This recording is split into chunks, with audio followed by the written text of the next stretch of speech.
Aujourd'hui, on va parler de toutes ces polémiques qu'il y a autour du football, avec notamment Evra, Fekir, qu'on va aborder aussi un petit peu plus tard. C'est un truc de fou et ça commence à me gonfler ce qu'il se passe. Alors c'est pour ça que j'ai arrêté de suivre le foot. C'est des trucs comme ça qui ont fini par me dégoûter. Et pourtant, même en tant que personne qui regarde plus ce sport-là, ben, je tombe encore sur ces bêtises, quoi. Et c'est du grand n'importe quoi. Je vais vous montrer que les médias, ils sont très forts pour vous manipuler et pour vous lancer dans des pistes, vous lancer des idées. Vraiment, ils sont très très forts pour ça. Restez jusqu'au bout, on va en reparler. Je vais m'intéresser au cas Evra, notamment ce coup de pied et tout ça. Je suis d'accord, il n'avait pas à le faire. C'est logique, il n'avait pas à le faire. En tant que sportif professionnel, tu as une image auprès du public, il y a des choses que tu peux te permettre et d'autres non. Mais le problème, cette situation qui s'est produite avec Evra, et moi je parle en tant que Marseillais aujourd'hui, il faut le savoir, je vis à Marseille. Alors certes, j'ai pas trop l'accent, certains me diront, mais je vis à Marseille, je suis né ici. J'ai envie de vous dire ce qui se passe avec Evra, ce coup de pied là. C'est vous qui l'avez provoqué. C'est vous qui avez provoqué tout ça. Pourquoi? À force de le tailler, de le casser, de parler, critiquer, être médisant, à un moment il a pété un plomb. Et je suis d'accord avec le rappeur là. Toute votre vie, vous subissez des insultes racistes quand il Arrêtez de mettre l'accent. Non, là, je vous interromps. Arrêtez de mettre les insultes racistes à tout bout de champ sur le débat. Ça suffit. C'est intolérable. Okay. C'est intolérable.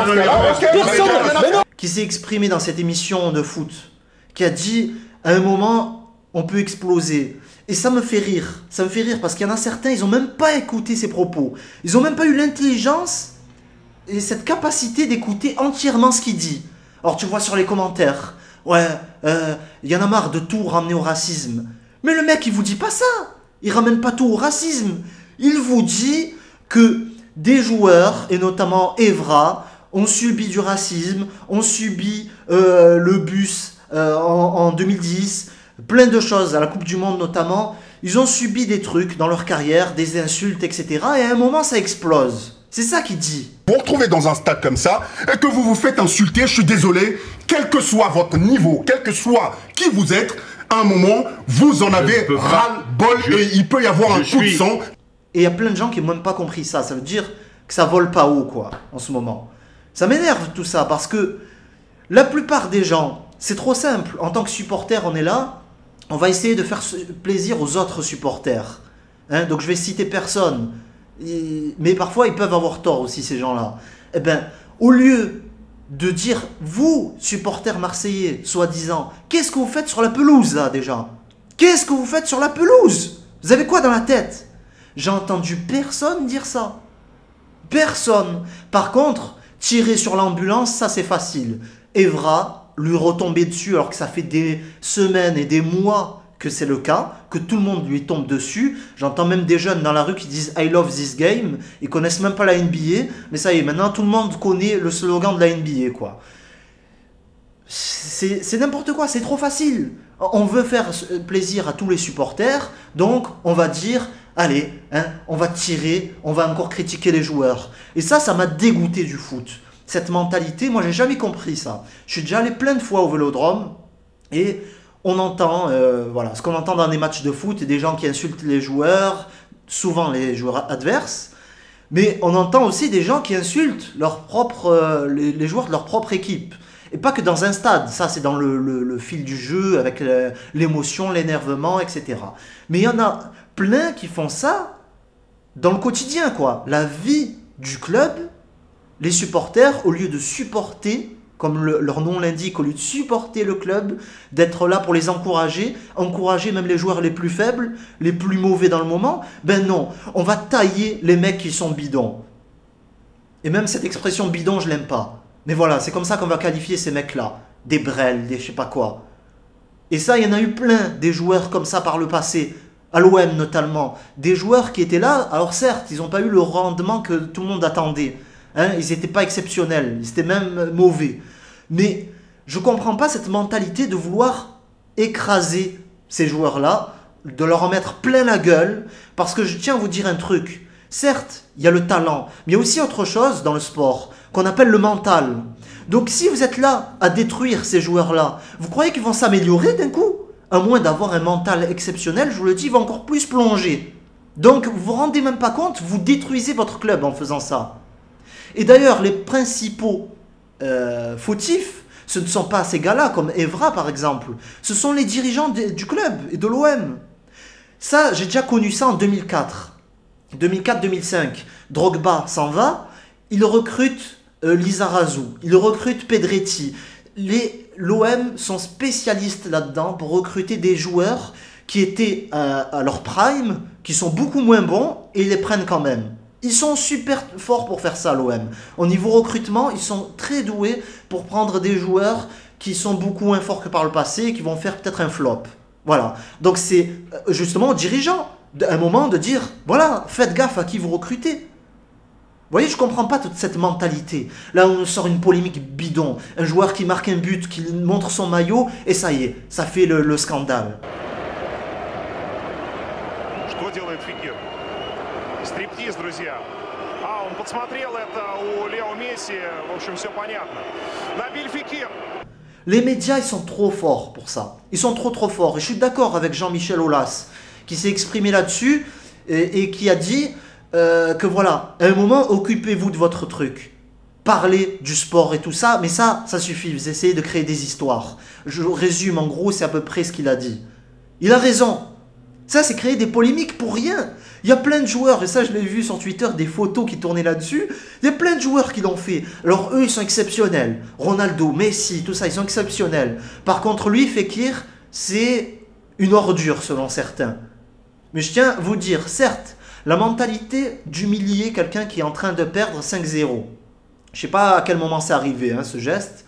Mais moi, c'est vrai que je trouve pas ça sportif. En tant que sportif, c'est pas quelque chose à faire quand l'adversaire est en train de se faire massacrer, d'en rajouter une couche. Ça, c'est vrai que c'est bidon. Mais après, vous savez pas ce qu'il a dans la tête. Est-ce que c'est ça qu'il avait dans la tête? Non, tout le monde part au quart de tour. Allez, c'est ça. Il est en train d'humilier l'adversaire, il en rajoute. Or que non, Aulas, lui, qu'est-ce qu'il a dit? Il a dit pendant le match, il s'est pris ici sous cette intervention musclée, en gros, si vous voulez. C'est-à-dire des joueurs qui lui sont bien rentrés dedans, des défenseurs qui ne l'ont pas loupé, quoi. Donc à un moment, il a eu de la frustration, il a fait ça. On ne sait pas où est le vrai ou le faux, mais arrêtez de partir au quart de tour et de vous faire manipuler par les médias. Et d'ailleurs, moi-même, j'en rajoute une couche puisque j'en parle de ce sujet. Mais moi, l'intérêt, c'est pas ce sujet-là, c'est pas Evra ou je ne sais qui, c'est le tout, la réflexion autour de tout ça. Il n'y a pas de réflexion autour de tout ça, là. On se fait manipuler, hein, les médias, ils lancent une sorte de carotte et tout le monde court après. Voilà. Ils tirent la carotte et tout le monde court après la carotte. Tout le monde est là à surenchérir. Mais c'est n'importe quoi. Moi, ce qui me choque le plus avec la situation Evra, c'est même pas le coup de pied. Parce que je vous le dis, la plupart des gens qui se plaignent, qui ouvrent leur gueule, là, la plupart, ils auraient fait bien pire. La plupart, là, les racailles, là, qui ouvrent leur gueule, je sais même plus parler. Ces racailles, là, qui se la racontent, qu'est-ce qu'ils auraient fait? Mais je vous le dis, qu'est-ce qu'ils auraient fait? Ils auraient été super violents. Et ça, c'est notre société, malheureusement, c'est notre quotidien. Les gens, ils explosent pour un rien. Et ils deviennent très violents. Donc lui, je trouve que, encore, c'était pas si terrible que ça. Déjà, les supporters, ils avaient rien à faire là. D'ailleurs, je me demande si le club peut avoir une amende à cause d'eux. Peut-être pas pour ça, mais en tout cas, ils avaient rien à faire là. La sécurité a mis des plombes à arriver.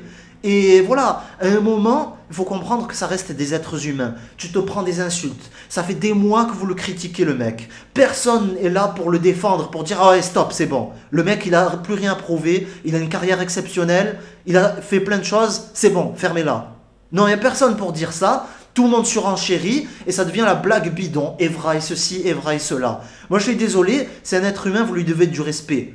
Or certes, on peut lui dire, allez, bouge-toi un peu maintenant, t'es venu avoir ton chèque, vas-y, hein, fais. Mais on l'encourage, pas à le rabaisser. Il y a des façons d'encourager et il y a des façons d'autres qui servent à rien et qui sont contre-productives, qui vont justement vous pénaliser, vous qui êtes supporters. Voilà, ça m'a énervé tout ça, parce que c'est bidon, et je me dis, ça reste du foot. Mais imaginez les médias dès qu'ils font ça avec des choses bien plus graves, et ils le font au quotidien. Et chacun parmi vous aura une idée dans la tête, par rapport à ce que je viens de dire. Une image. Là, ça reste du foot. Imaginez pour les choses bien plus graves, dans la vie de tous les jours, qui nous touchent, qui ont des impacts sur notre vie au quotidien, sur un groupe de personnes, sur une catégorie de personnes, un certain âge, un certain sexe, une certaine origine, une religion. Imaginez ces trucs-là qui sont bien plus graves. Là, vous faites manipuler comme des moutons, mais imaginez dans ces situations-là. Imaginez. Et là, c'est là qu'on comprend la gravité des médias. Ils sont très forts pour lancer des petites pistes, des petites idées. Toujours rappeler les mêmes personnes dans les médias. Leurs potes, les personnes à polémique, les personnes qui vont s'exprimer pour des gens et qui n'ont rien à voir avec ce groupe de personnes, qui les représentent même pas, mais c'est toujours eux qu'on voit à la télé. Voilà, ils sont très forts les médias pour faire ça, et là, ça, je le répète, ça reste juste du foot. Donc imaginez pour le reste. Écoutez, c'est un petit coup de gueule, pourtant je supporte même plus l'OM, c'est pour vous dire, mais en tant que Marseillais, ça m'a saoulé. Je vous remercie. J'ai d'autres contenus de vidéos qui sont dispo sur la chaîne, n'hésitez pas à les regarder si ça vous intéresse et à checker un petit peu tout ça. Allez, peace quand même, hein. Il y a des choses bien plus graves dans la société et surtout réfléchissez s'il vous plaît, arrêtez de vous faire manipuler.